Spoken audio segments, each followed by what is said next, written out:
Bon alors les Marseillaises, on vous a électrocuté? Hein? On n'en peut plus? Salut mes camés, salut mes blattes, j'espère que vous allez bien. Je fanfaronne, mais y a pas de quoi fanfaronner. Y a pas de quoi sortir le taser. Parce que honnêtement, franchement, on va pas se voiler, les 10 premières minutes quand ils sont partis, je regardais avec tous mes fils, et il y a un collègue de taf qui est venu regarder, Jimmy, dédicace à Watt.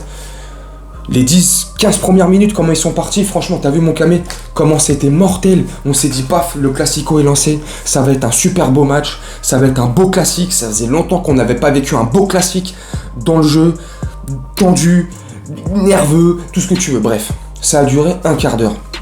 Alors franchement, le premier quart d'heure, c'était bien. Les 10 premières minutes maîtrisées par les Parisiens. On a le pied sur le ballon, on est très dangereux, on se crée plusieurs occasions et ils subissent. Ils prennent des vagues. Tu me diras, Marseille est monté sur Paris, paf, ils ont visité Aqua Boulevard. Ils ont pris que des vagues sur la tronche et des vagues. Bref. 10 minutes, 15 minutes. Après le premier quart d'heure, tac, ça se tasse un peu. Marseille commence un petit peu à sortir, mais Marseille ce soir n'a franchement pas été dangereux, que ce soit en première période ou en seconde période. Et chaque fois qu'ils s'approchaient de notre surface, de nos buts, à chaque fois qu'il décochait une frappe, paf, ça portait porte de Clignancourt, porte de Clichy, porte de Passy, porte Maillot, mais jamais dans le cadre, jamais dans les gants de Donnarumma. J'exagère un petit peu. Mais il y a eu beaucoup de frappes des Marseillais qui ont visé les cimes. La première période, je sais pas, c'était pas... En fait, c'était un match... Finalement, tu vois, une fois que le match là il est fini, tu vois, on redescend, on remet les choses à plat et tout. C'est un match normal de Ligue 1. Ce soir, ça aurait été PSG-Brest, PSG-Lorient ou PSG Sochaux. Ça aurait été exactement pareil. Purée, c'est un classique. Faut que ça aille, tu sais, faut que ça... Cet après-midi, j'ai regardé Liverpool City. Bon, déjà, l'arbitre de Liverpool City, jusqu'à la 65e minute, je crois, il a sifflé une ou deux fautes. Premier carton rouge, 66e minute, premier carton jaune, 66e minute, bref. Ça jouait de tous les côtés, ça se rentre dedans, ça calcule pas. Ding, ding, ding, ding, ding. Et nous, en France, Farmer League, Clément Turpin, Monsieur Peinture. Je déconne, calme-toi. Clément Turpin, c'est dès qu'on touche à un joueur, ça siffle. Neymar, il se plonge, non, je rigole. Guendouzi, pareil, bref, tu sais, ça siffle tout le temps, c'est haché, il y a pas de rythme, oh là là. Bon, bref, on va conclure la première période. Et la première période, elle se termine par un but de Neymar à la 47e minute, enfin 45e plus 2 dans les arrêts de jeu de la première période. Moi, j'aurais une super belle petite action, paf, petit centre, machin, Neymar, il te la pousse, petite frappe intérieure du pied droit, même il loupe un peu sa frappe, mais bon, bref, ça touche le poteau gauche du gardien marseillais, ça rentre au fond des filets. 1-0, juste avant la mi-temps, paf, coup au moral des Marseillais, et là tu te dis, bon, c'est super, les Marseillais vont revenir en seconde période avec de meilleures intentions, ils vont nous rentrer dedans, ils vont plus nous rentrer dedans, parce qu'ils ont quand même essayé en première période. Dans l'ensemble, Marseille n'a pas non plus fait un mauvais match, un si mauvais match, mais ils n'ont pas été si dangereux que ça. Reprise de la seconde période, et là pareil, c'est repris sur un train tranquille quoi. Good vibe, chill, chicha. Les illusions de ce classico, tu vois, tout ce qu'on espérait de ce classico, c'est comme une chicha en fait, c'est parti en fumée, tu vois. Calme-toi.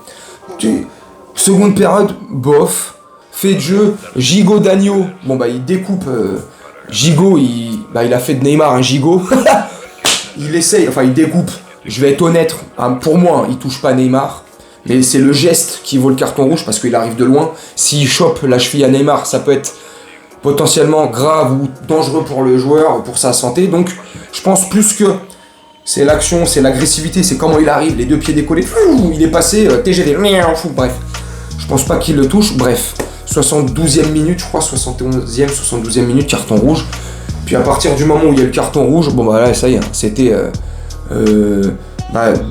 deux équipes de retraités qui jouent à la baballe, tu vois, tac tac, boum, boum, tu vois. Il n'y avait pas de...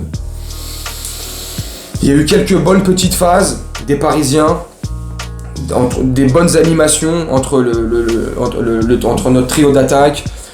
Verratti, il a fait un match de péter de la tête. Verratti, franchement, il est partout. FIFA.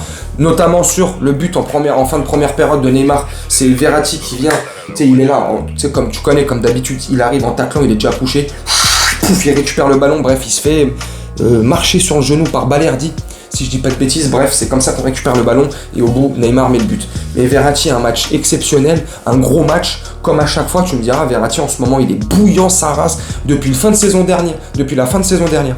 Et le début de cette saison-là, il est irréprochable, stratosphérique, limite. Vitinha, j'ai kiffé. Le petit milieu à 3 avec Fabian Ruiz, sincèrement, j'ai bien kiffé. J'avais hâte de voir ce que ça allait donner. Et ce petit trio de milieu, dis-moi en commentaire, tiens, ce que tu as pensé du milieu de terrain. Est-ce que tu penses que là, Verratti avec un Fabian Ruiz pour un peu plus les stabiliser, t'as vu, Fabian Ruiz, exceptionnel aussi, toutes les balles qu'il a récupérées, le nombre incalculable qu'il a récupéré comme ballon, notamment en seconde période, il était partout, gauche, droite, tac. Ça libère un peu plus Verratti, Vitinha, bref, le milieu à 3, j'ai kiffé. Dis-moi en commentaire ce que t'as pensé. La défense, Marquinhos, je l'ai trouvé... Je sais pas, Marquinhos, je le trouve un peu en manque de sérénité, pas trop serein dans sa... Oui, pas trop, oui, manque de sérénité. Un peu perdu, je trouve, par séquence.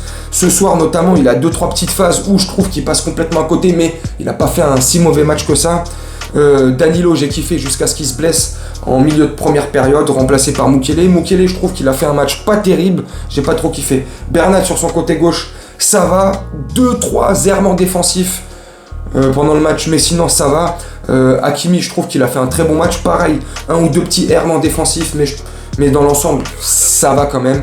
L'attaque, bon, je trouve qu'elle a fait un Neymar monstrueux qui courait partout, qui faisait le repli défensif, qui taclait à gauche, à droite, bref, un gros match de Neymar.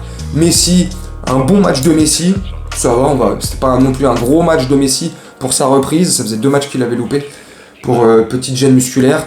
Donc pour une petite reprise, ça va, il fait un bon match. Et puis pour finir, Kylian Mbappé. Je trouve que Kylian Mbappé, ça commence à devenir récurrent, il a un peu plus de mal. Ces derniers matchs, sur les dernières prestations, sur les dernières sorties parisiennes, je trouve qu'il a un peu plus de mal. Il a plus de mal à percuter, il a plus de mal à dribbler. Je sais pas, je trouve qu'il a fait, sur le trio d'attaquants, je trouve que c'est le moins bon des 3. Puis voilà, après... Dans l'ensemble, je m'attendais à un gros match, j'aurais kiffé une super belle prestation, elle n'est pas arrivée, j'aurais kiffé que nos joueurs ils se rentrent dedans, beaucoup plus, pas dans la bagarre, pas dans l'agressivité comme ça, gratuite pour rien, mais dans l'agressivité saine, sportive, tu vois, qu'on se rentre dedans, paf, comme le match Liverpool-City, c'était un match de fou, les mecs ils se sont rentrés dedans, ça a été un match de UFC, catch, c'était un match de catch dans la boue, non, c'était magnifique, j'ai kiffé, bref, tu vois, je m'attendais à ça, et surtout quand j'ai vu la première période de Real Madrid-Barcelone aussi, c'était pas mal, ça se rentre dedans, ça calcule pas trop, boum, boum, boum. Non, classico à la française. Bref, mes camés, dis-moi ce que t'as pensé de la vidéo, dites-moi en commentaire ce que vous avez poussé du match, franchement, et je vais conclure la vidéo là-dessus, si je dois mettre une note au match, 6 sur 10, voilà, franchement, il m'a pas plus emballé que ça, j'ai été emballé pendant les 15 premières périodes, et voilà, c'est comme un soufflet, c'est retombé très vite, et après il n'y avait pas trop de saveur, c'est bon, voilà, la seule saveur qu'il y avait ce soir, le classico, voilà, l'ambiance de fou, des supporters, des ultras, bête de tifo, bête d'ambiance à la fin, ça a craqué du fumigène, des lumières, des machins, franchement, super belle ambiance, magnifique, voilà, limite, il y avait plus d'action dans les tribunes, plus d'ambiance dans les tribunes que sur le terrain. Dommage, c'est comme ça. Quoi qu'il arrive, ce qui en est, c'est que on gagne, on remporte les 3 points, on gagne encore un nouveau classico. On reste seul premier avec 29 points. Second Lorient, et après je sais plus c'est quoi, Lorient, mais je sais plus. Bref, voilà mes camis. J'espère que la vidéo t'a plu, je vais te laisser là-dessus. Je vais te souhaiter une très bonne soirée, une très bonne nuit ou une très bonne journée selon quand tu regarderas cette vidéo. Et je te dis à très bientôt. Salut mes camis, salut mes blattes.